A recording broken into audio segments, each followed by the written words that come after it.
首先恭喜所有而家喺度觀望緊睇衰珠海樓市嘅朋友，OK， 你哋贏咗啦！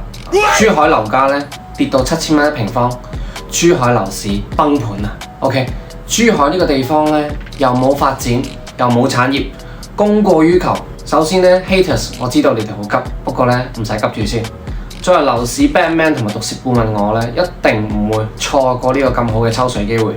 都多謝呢啲咁嘅無腦客啦。咁今期我可以同大家咧由另外一個角度帶你哋一齊睇清楚而家珠海一個現狀啦。希望大家咧唔好再俾啲黑中介帶錯地方、買錯地方，成為呢個永久房東永久站崗嘅。咁包括呢一次咧，其實我都係衷心希望大家幫我做一件事嘅，就係咧希望分享翻俾你哋屋企咧年紀比較大嘅屋企人一齊睇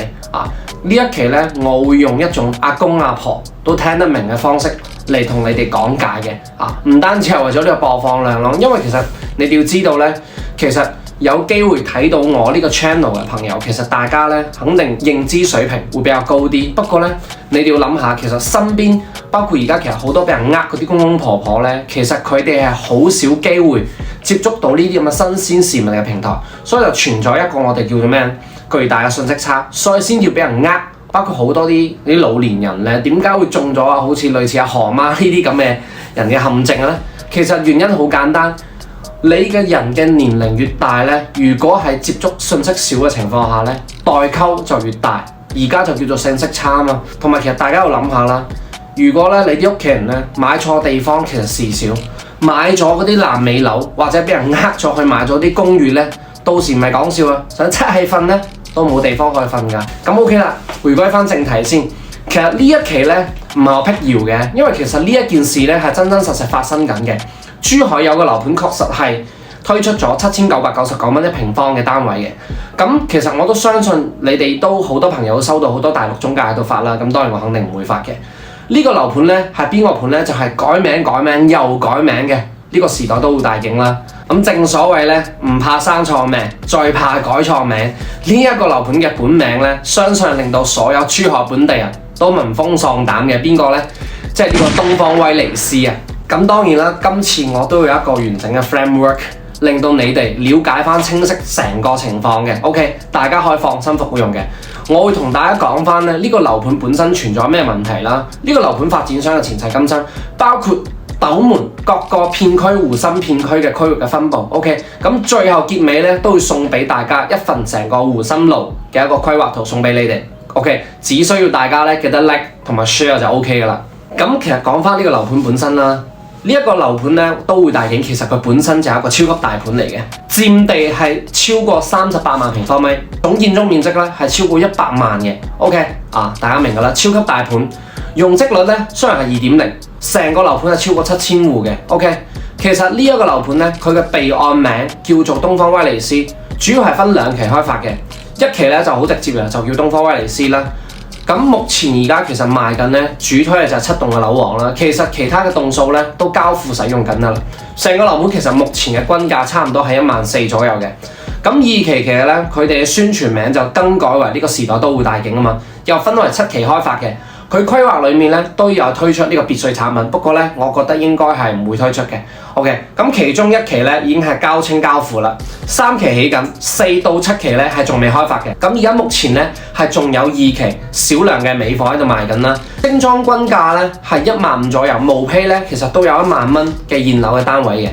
咁呢個樓盤咧，曾經啲銷售標榜嘅賣點啦，一個咧就係所謂嘅交通方面啦，其實事實係嘅，因為呢個樓盤咧距離呢個香海大橋去到呢個湖心路嘅交匯處咧，其實比較方便嘅。經過呢個香海大橋，其實最快15分鐘咧係可以翻到珠海主城區嘅。咁其實通勤時間係經過呢個香海大橋通車之後咧，係大大縮減咗嘅。咁包括去到金灣區咧都唔會特別遠啊嘛，隔呢個金灣辣椒啫嘛。咁其實呢個樓盤嘅容積率咧確實都唔算高嘅，因為佢其實本身規劃咧係別墅會多嘅。咁呢個我哋跟住落嚟都會講嘅，所以樓間佢咧係比較闊，呢個確實佢嘅優點。咁第三咧就係各種嘅花神去送嘢啦，咩低門檻、低首期、送車位、送呢樣嗰樣 ，OK， 低首期7萬蚊又可以做到 ，OK。其實咁樣睇起身咧，如果行外人未買過樓人，確實聽完之後係好吸引嘅。包括佢而家第4樣嘢，佢係精裝交付啊嘛，即買即辦證嘅。不過咧，呢啲係佢嘅表面，我哋通過佢嘅表面睇到佢嘅本質係咩問題呢？呢個樓盤佢而家目前面對嘅問題，其實就同阿掌門人呢排面對嘅一個月餅風波係一樣嘅，掛羊頭賣狗肉咁嘛。咩意思呢？你以為你買嘅咧係美心月餅，其實咧係美城月餅，因為當時好多業主咧係衝住呢個時代地產呢個 title 係過嚟買樓噶嘛。咁到咗交樓之後咧，先發覺改咗名變成東方威尼斯二期，咁係咩回事呢？首先，其實大家一定要知道清楚，其實而家啲售樓部啲銷售都會好老實咁樣講嘅。不過大家都知道呢個樓盤其實而家同時代中國係一啲關係都冇嘅。而家成個時代都會大景嘅發展商咧，係珠海嘅中港城開發商。咁其實佢中間嘅各種風波咧，我跟住下面都會同大家咁樣去八卦一下嘅。咁第二個問題，其實就係個停車場咧，係珠海唯一一個可以睇到瀑布嘅樓盤嚟嘅。呢個相信大家應該係好多人係唔知嘅。經過我哋嘅考察咧，其實成個停車場嘅漏水情況係非常之嚴重嘅，甚至乎咧有啲水槽係脫落嘅情況都出現咗啦。所以咧，大家去睇翻呢張圖啦，有啲業主咧掛起咗呢個3500蚊喺水簾洞停車呢個橫幅嘅 ，OK。包括咧，仲有個問題就係當時承諾嘅人車分流嘅設計嘅成個 design 咧係消失咗嘅，導致咗咧小區裡面好多地方停車咧同埋啲人流係出現咗比較大嘅衝突嘅。物業方面咧，其實都存在問題，因為有個新聞，2018年咧8月1號咧有個小區講咗有個2個細路仔不幸咧喺裡面咧浸水離開咗，其實就係發生喺呢個小區嘅。咁其實眾所周知啦，自從呢個時代呢個發展商咧全面撤場之後，成個項目後期嘅運營啊，包括成個設計啊，係已經係交由呢個中港城開始去負責嘅。咁包括其實大家都可以睇到嘅，其實就要出現我之前一直講嘅你一個規劃上下對應唔到嘅問題。再加上其實咧，佢嘅位置係屬於湖心路偏北嘅位置，雖然佢自己咧係有配套商業嘅，不過其實樓下商業咧喺我嘅角度咁樣睇就係城鄉結合部嘅。稍微似樣嘅商業咧，距離成個樓盤起碼要2到3公里嘅，同埋其實大家都知道，成個湖心路片區以後嘅核心配套咧，一定係往住成個湖新新城去靠攏嘅。咁到時其實你買呢度咧，你要任何配套，你要揸車過去，其實咧相對嚟講係非常之唔方便嘅。咁既然講到呢度啦，就喜聞樂見大家最中意嘅八卦時間啦。因為點解前面講到咧，珠海本地人聽到呢個樓盤咧，一定聞風喪膽咧？因為其實呢一個樓盤咧係典型嘅開發商同埋承建商捲起嘅紛爭而導致嘅一系列問題，係個典型嘅樓盤嚟嘅。喺10幾年前咧，網絡未發達之前，其實已經係頻頻上晒新聞嘅。但凡珠海人咧聽到呢個東方威尼斯咧，都會即場謝晒。咁當時第一期開波0幾年嘅時候，宣傳係點樣講呢？係珠海最大嘅8萬海濱大盤嚟嘅，可以居住咧接近10萬嘅人口。咁當時好多人咧就俾呢個 slogan 吸引咗過嚟，包括好多外地人都係過嚟買嘅。咁首批咧業主買入嘅均價咧差唔多係3500蚊左右嘅。咁大家其實睇翻呢張圖片啦 ，OK 啊，現場係銷售係非常之火爆，幾乎咧當時係沽清晒嘅。不過咧峰回路轉咯。好多人估唔到咁火爆嘅樓盤竟然會爛尾，咁爛尾嘅原因喺邊度呢？你哋聽下娓娓道來先。成個東方威尼斯嘅項目呢，其實喺2007年嘅5月份就開始開工啦。當時係有4棟嘅，後嚟就係因為呢個中港城同埋呢個咧承建商呢，因為呢個工資工程款啊，即係講白啲條數傾唔掂，所以咧就互相起訴啊嘛。咁就係由於咧佢哋呢個矛盾咧激發起身，導致咧呢個工地處停工嘅狀態。導致當時嘅2號樓咧一直係延期交樓嘅，咁呢個戰火咧一直都係蔓延到好多嗰啲無辜嘅業主啊嘛。原本一期係原定係2009年嘅年底交樓嘅，卒之拖到第2年嘅4月份咧，發展商咧先開始俾啲業主收樓。不過收嘅咧當時只有4號樓係收咗樓，咁當時買咗1棟同埋2棟嘅業主咧，基本上咧係遙遙無期嘅。咁跟住落嚟去到2011年嘅5月份啦，經過呢個住建局嘅一個協商啊嘛。希望佢哋呢單嘢盡快搞掂，咁令到咧啲業主快啲安心嘅。不過咧業主咧越演越烈，就採取咗比較激烈嘅一個維權嘅行動去起訴呢個發展商啦。甚至乎去到11年嘅6月份咧，越演越烈嘅，有業主咧仲準備通過呢個跳樓嘅方式嚟示威嘅。咁最後啦，80幾個業主將呢個中港城告上法庭。我哋估到開頭啦，估唔到結局嘅，因為之前業主嘅維權啦，包括呢個對簿公堂同埋啲施工工人咧，種種嘅討薪嘅情況下咧，令到成個東方威尼斯嘅資金鏈咧斷咗，成個東方威尼斯咧就成為咗成個斗門咧最出名嘅最大嘅爛尾盤啦。咁跟住落嚟，其實都非常之幸運地啦，14年咧就重新開波嘅。咁喜聞樂見咧，又係重新成個規劃改變咗啦，就前面都講咗啦，將佢原本好多嗰啲公寓同埋嗰啲洋房啦，全部改為18層以上嘅高層住宅，加大呢個商業配套啦，令到呢個東方威尼斯咧重新上咗報紙啦。咁大家咁樣睇，好似枯木逢春喎。OK， 咁大嘅爛尾樓復工當然係喜事啦。不過咧，就好似我之前講過嘅，爛尾樓咧重新復工咧就會出現咧常規嘅問題。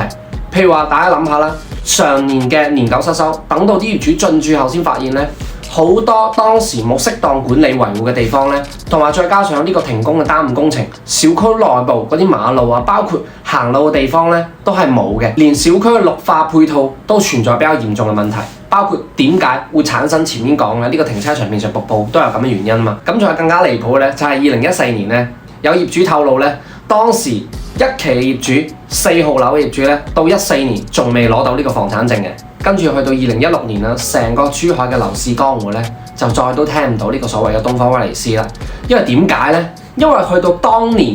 嘅4月份，佢正式有咗新嘅名，叫咩咧？綠庭十里香堤啦。咁呢個發展商為咗同之前嘅過往咧一刀兩斷咧，唔單止換咗樓盤名，連物業管理公司都換埋嘅，由中港城物業咧換咗成為呢個時代物業嘅管理有限公司啦。咁不過咧好景不常啦，2016年嘅5月份，呢個東方威尼斯又出咗事啦，俾啲人拉晒橫幅，橫幅上面咧又係老幾句啦，係嘛？還我血汗錢，還我公道，發展商出爾反爾呢啲，咁所以咧當時就好多網友就估啦，可能係一期嗰啲業主咧身心不忿 ，OK， 同埋其實咧因為建築質量各方面嘅問題，再繼續過嚟維權嘅。咁當時2016年大家都知道幾火爆啦，呢個十里香堤重新開播，均價9500蚊一平方，依然沽清。然之後啦，嚟到2018年啦，時代中國咧就正式同呢個中港城開始合作啦。後續嘅樓盤名咧，當時就更改為呢個時代中央公園，對外開始銷售。咁跟住落嚟啦，就係我前面講到嘅時代又再次撤場啦，3進3出，導致咗呢個樓盤咧有咁經典嘅現象出現咗啦。咁好啦，大家聽完呢啲咁嘅來龍去脈之後，你哋覺得呢個樓盤值唔值呢個價呢？你哋仲會唔會買呢？ OK， 記得喺呢個評論區咧講翻你嘅諗法啦。咁其實大家都知啦，其實內地咧有傳統嘅呢個金九銀十嘅呢個週期嘅，即係呢個時候好多發展商其實佢哋都會渾身解數咁樣去做一個價格戰嘅。其實對於消費者嚟講當然係好事，不過咧大家都知道其實而家都係屬於一個樓市下行週期啦，調價格降低價格，我覺得咧係應該嘅呢啲屬於常規嘅操作。不過咧確實係有啲咧個價格咧係非常之吸引人嘅，尤其係集中喺邊啲地方咧？湖心路啦、乾務啦，同埋呢個金灣嘅紅旗鎮啦，7字頭、8字頭、9字頭咧，全部都掟出街。其實好多人聽完之後咧，覺得都心喐喐嘅。咁譬如除咗我哋今期講嘅呢一個啦，仲有邊啲咧？譬如話呢個萬科嘅森林園2期啦，工底房又嚟啦，8字頭。金灣咧都有啲樓盤啦 ，OK， 9字頭嘅。咁不過你哋咁樣諗下啦，其實呢一啲係咪真係可以代表成個珠海嘅市場咧？其實我咁樣總結落嚟咧，佢哋最主要係兩個規律嘅。因為咧呢啲咁嘅單位最主要都係針對翻1、2套嘅特定單位，其實講白啲就係我哋行內叫做引流嘅單位嘅，噱頭比較多。第二類啦，其實呢啲咁嘅促銷嘅樓盤咧，都係屬於叫做開發商，我哋行內叫做養老盤，即係發展商佢已經係唔缺錢，同埋佢都唔會再開發樓盤，佢賣一套，佢每一套都係純利潤嘅，所以佢價格低咧，我覺得都係理所應當嘅。所以如果咧淨係睇到呢啲咁嘅發展商咁樣沽清出貨咧，就話珠海嘅樓價跌翻10年之前，其實我覺得咧絕對係以偏概全嘅。其實根據珠海呢個中原嘅數據啦，今年上半年珠海成個一手樓咧網簽均價係26000左右嘅，其實同比同埋環比咧都係依然係上升緊嘅。咁包括主城區嘅一個網簽均價咧係接近32000左右嘅。咁喺網簽數量上面咧，華發啦、星河啦、正方啦、金茂啦、中海同埋五洲咧，佢哋呢幾個樓盤咧係網簽數量係最多嘅。咁呢一啲發展商咧，又係珠海比較有代表性嘅一個兩大類型啊嘛。一個咧係代表咗珠海一個樓市銷冠啦，另外一個咧係珠海本地一個龍頭房企嚟嘅。咁其實成個珠海滬新深城咧，作為全珠海而家目前咧最親民嘅區域，其實我都喺度稍微再講下啦，因為但凡所有人講到珠海講到斗門咧，一定係離唔開呢個滬新深城噶嘛。因為其實大家都知道，珠海市區而家3、4萬嘅均價咧，其實對於普通人嚟講咧，確實咧唔係特別親民嘅。不過咧呢個地方平還平，你哋如果真係想買嘅，都要慎重。嗱，首先大家一定要先分清楚先，呢個滬新深城咧，佢係屬於成個珠海西部中心城區嘅 A 片區。佢定位上面其實就一定係成個斗門嘅天花板嘅。咁不過咧，呢度有誤區，我希望你哋咧，如果有機會睇到呢條片，希望呢度俾心機聽下，因為斗門咧基本上而家熱門嘅一個地段就係集中喺呢個湖心路嘅。咁其實湖心路咧最主要都係分為3個區域，邊3個咧？首先一個咧就係湖心路嘅東側啦，第二個係幸福河一帶，第3個先至係我哋今日講嘅呢個湖新深城。咁其中咧呢個湖心路嘅東側，包括呢個幸福河，其實呢一帶咧發展嘅時間係比較早嘅，所以咧佢哋有一個比較好嘅一個居住氣氛。咁湖心路嘅東側係邊度咧？嗱，大家可以睇翻呢張圖啦。佢就係咩香海彼岸啊、五洲家園啊，包括呢個嘉禾城啊，呢啲地方咧商業學校配套比較成熟，咁價格目前都係成個斗門咧最高嘅。咁幸福河嘅一帶咧就係邊啲咧？呢個江山匯啦，包括我哋今期上面提到嘅呢個時代都會大景嘅。咁呢個幸福河呢個片區，佢係近住村屋，最主要咧大部分其實大家睇翻呢個宏觀圖就睇到啦，大部分咧係呢個自建房為主，規劃落後，發展好難起色。所以其實都解釋咗，其實江山匯呢個樓盤本身品質係 OK， 不過點解樓下嘅商業一直爛尾，原因都喺呢度。咁講翻呢個湖新深城啦，即係呢個西部中心城區呢個 A 片區，佢係由2018年先開始發展嘅。咁當時嘅定位咧係珠海高鐵新城起步區、生態宜居示範區，總嘅規劃規模咧係8.1萬平方米嘅。咁包括其實成個湖新深城咧，大家可以睇到佢係以教育配套先行嘅。湖新深城其實而家啲業主咧，基本上收樓嘅時候咧，都可以享受到門口屋企一個比較優越嘅一個教育環境啦。不過當然咧，問題肯定係有嘅，就係而家其實個商業配套咧都唔係特別完善，包括經過呢5-6年嘅一個開發啦，其實進駐好多嘅實力國企同埋央企咧，都陸陸續續開始交付使用啦嘛。點解湖新深城嘅樓價相對跌幅會比較大咧？其實核心嘅原因就2點，一個其實大家都知道任何嘢物以稀為貴啊嘛，不過調轉嚟講，肯定就唔係咁嘅意思。目前其實周邊咧仲有好多嘅土地未開發，包括其實庫存量都比較大嘅，所以咧呢個上升嘅空間肯定被壓制咗嘅。歸根到底，呢個區域嘅價格係由市場嘅一個供需嚟一個決定噶嘛。同埋其實按照而家呢個市場嚟講咧，湖新深城嘅一個兌現嘅速度咧，其實係唔會加快。而家咧係以完善同埋開發呢個片區為主，因為呢幾年喺湖新深城攞地嘅發展商咧，基本上都係大橫琴啊、OK 南光啊呢啲咁嘅國企央企啊、國資委呢啲有實力嘅開發商 OK， 咁證明話呢個區域嘅市場仲未開始好轉嘅。咁同埋第二啦，就係預期方面嘅問題，因為其實當時咧大家都知道10幾家500強嘅一個國企爭崩頭嚟搶呢度嘅地，就可以 feel 到咧當時呢個地塊嘅一個預期含金量有幾高啦。再加上其實疊加埋隔離嘅呢個航空新城嘅成功啦，同埋當時有呢個鶴洲新區，咁當然呢個目前係取消咗嘅，就令到好多人，包括尤其係好多啲炒樓客對呢個地方咧抱有好大嘅希望。OK， 令到呢度咧個價格一路飆升去到2萬左右均價。不過咧，隨住呢個樓市咧開始行呢個下坡路，包括好多啲當時周邊啲發展商爆雷，令到成個開發嘅一個進度咧被延遲咗啦。所以降價，我覺得咧都係合情合理嘅。所以你哋如果呢個時候咧買樓咧，千祈唔好根據你嘅喜好睇到喂個小區園林好靚就去買。我一直強調啦，新樓個個都靚嘅，甚至乎有啲朋友咧去咗嗰啲3、4線城市咧，呢啲咁嘅地方，有啲地方咧，你地方政府又唔發展，嗰個區域啲央企又退出，國企又退出，你仲中個頭入去嗰度買樓，你唔係韭菜邊個韭菜？尤其喺呢度咧，我再同新嘅觀眾再提多一次嗰個樓市嘅雙軌制。咁我再喺度提多一次，因為好多朋友聽唔明嘅，其實好簡單，即係意味住以後內地嘅樓市咧，商品房即係私樓回歸翻呢個市場，咁保障房嘅推出咧，由政府監督，封閉式運作。咁呢一個消息其實喺尋日嘅呢個大會之後咧，其實又繼續快馬加鞭啦。咁商品房嘅價格就回歸市場，咁即係意味住咧啲私樓商品房嘅價格咧回歸呢個自由市場，意味住好嘅樓咧，因為其實市面上唔缺樓，缺嘅係好樓。好嘅樓其實以後去到20萬一平方嘅天價係冇問題，不過咧垃圾差嘅樓咧會跌到渣都唔剩，甚至乎冇人要嘅。內地咧一直我同大家咁樣講係一個政策型嘅市場，規劃都有範圍。聰明嘅朋友睇咗我啲片就知道啦，係咪？坦洲係坦洲，珠海係珠海，呢個道理你哋明唔明啊 ？OK。所以如果咧你哋作為一個外地人，你連點解隔條街個價格差咁多都唔知，其實呢一個就係規劃方面嘅問題。你仲夠唔夠膽隨便買樓啊？咁最後啦，好多朋友呢排都私信我，叫我喺度拆解下最近呢個樓市重磅咯。其實呢一個咧，我都會揾時間去做下嘅。不過咧呢一個重磅消息咧，呢5條樓市嘅重磅消息咩？降呢個存款利率啦，降首付統一首付比例15%啦，呢一啲其實我相信其實大家唔使我多講都知嘅，呢個絕對係空前嘅利好嚟嘅。包括咧，其實我之前咧都有稍微講解下嘅。OK， 我哋去片先。局面係非常之清晰嘅，因為當時其實上面已經預判到啦，美國要加息啊嘛。咁如果喺呢個情況下，我哋唔提前遏制呢個樓市嘅上升嘅情況下咧，咁到時呢個樓市泡沫咧一定會承受好大嘅打擊，甚至乎咧有機會成為第二次次貸危機啊嘛。咁所以呢個時候，中國政府就通過呢個3道紅線，提前去引爆呢個泡沫，將呢個風險提前引發出嚟。所以咧，大家你哋有冇諗過點解中國內地嘅救市政策要好似擠牙膏咁樣逐漸咁樣擠啦？講白啲咪就為咗拖啦。拖到美國降息週期開始，一旦美國開始降息，其實咧固然中國內地一定會更加大力咁樣救市，同埋其實美國已經宣布咗啦，喺2024年咧即將開啟呢個降息週期啊嘛。咁另外一個問題其實就係好多人喺度講啊，內地而家呢個供過於求，咁呢個問題咧要點樣去解決咧？其實而家係需求不足啊嘛，係咪？樓又過多。首先大家知道，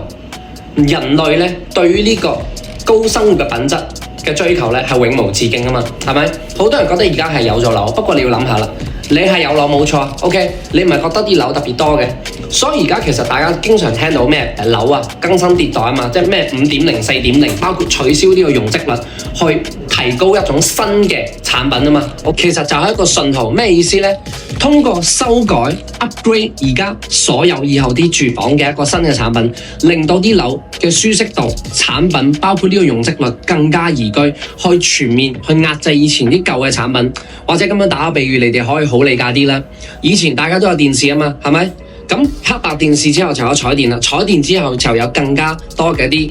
plasma 啊咁樣啊嘛，超薄噶嘛，自然你嘅需求就會出現咗出嚟。你只要做得更加好，需求就自然會出到嚟。咁第3 part 咧，其實就係我之前幾期講到呢個房產稅嘅問題啦。其實房產稅嘅問題，佢其實目的係為咗化解呢個地方土地財政嘅依賴啊嘛。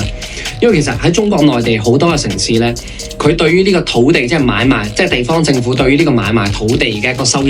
嘅佔比咧係超過咗50%左右啊嘛。咁去到今年2024年啦，其實好多城市嘅土地收入佔比咧係降到20%左右噶啦。咁中間呢30%嘅虧空點樣搞呢？其實歷史同我哋咁樣講，財政事呢係涉及好多問題嘅。一旦呢處理得唔好呢，其實呢樣嘢我係唔夠膽喺度講嘅。所以我哋最近咪睇到好多呢個財稅嘅改革嘅政策消息出嚟啊嘛。中國內地地方同埋中央呢實行嘅係呢個分稅制。我哋要知道呢，其實即使好多人喺度講啊嘛。地方政府冇錢嘛，冇錯，好有啲地方嘅政府嘅負債率係去到40%嘅。不過大家都知道，中國政府中央政府咧係全球負債率最低嘅，只有50%嘅呢個負債率嘅啫。咁主要嘅問題就係而家嘅土地收入減少咗啊嘛，同埋另外一個原因就係由呢個4年嘅稅改之後咧，原嚟嘅增值稅咧係地方上面攞咗75%攞走嘅，只留低25%俾地方。所以點解咧？地方收入土地嘅收入一降低咧，地方就頂唔順嘅原因就喺度啊嘛。所以今次呢個財稅嘅改革咧，即係7月份呢個財稅改革，就係由2方面去更改嘅。一個咧就係事權上面多啲，咁咧地方嘅稅收會更加多。OK， 咁大家可以睇翻呢張圖啦。因為每個城市嘅稅收唔同，咁所以咧大家咁樣諗下啦。喺呢個咁嘅稅制改革嘅情況下，必然優秀嘅城市會獲得更加多嘅收益，同埋其實大家最近都陸陸續續睇到好多地方啦，譬如話深圳啊、廣州啊、珠海啊，已經係政府落場去收儲，即係地方政府落場去買樓啊嘛。之前佢點解淨係推動而唔係去落實呢？因為錢嘅問題嘛。而家係中央直接撥款啦。所以咁樣做呢，又可以維持住未來呢個新房市場嘅呢個商品房價格啦。咁具體點樣做，其實都係我經常講啦。市場歸市場，保障房你歸保障房，以保障房嘅名義，地方呢以保障房嘅名義呢去收儲去買樓呢，其實就揸正牌，令到成個商品房嘅市場數量減半，將呢啲咁嘅保障性住房嘅租金打包成為理財產品推出市場，即係其實國外經常見嘅呢種叫做 IIPS REITs 賣俾啲普通嘅理財客戶。同埋最近呢，央行又出台咗呢個關於樓市嘅重磅文件啦，就係完善住房租賃金融支持體系，支持存量住房、商品房去庫存啊嘛。OK， 一句講晒啦。而家呢，我覺得呢係一個擠泡沫回歸價值嘅時候。而且呢，我根據翻我哋而家公司諮詢嘅朋友嘅一個統計嚟講啦，目前其實關注十字門都比較多，列咗一個十字門嘅攻略俾你哋自己去參考，適合邊啲人 ？OK， 包括呢10月份啦、國慶啦，都收到有啲發展商開會同你講翻啲內幕消息，譬如話寰宇天下啦，記得 follow 我、私信我、like、comment WhatsApp 同我去領取嘅，希望可以繼續幫到大家。OK， 我哋下期再見，拜拜。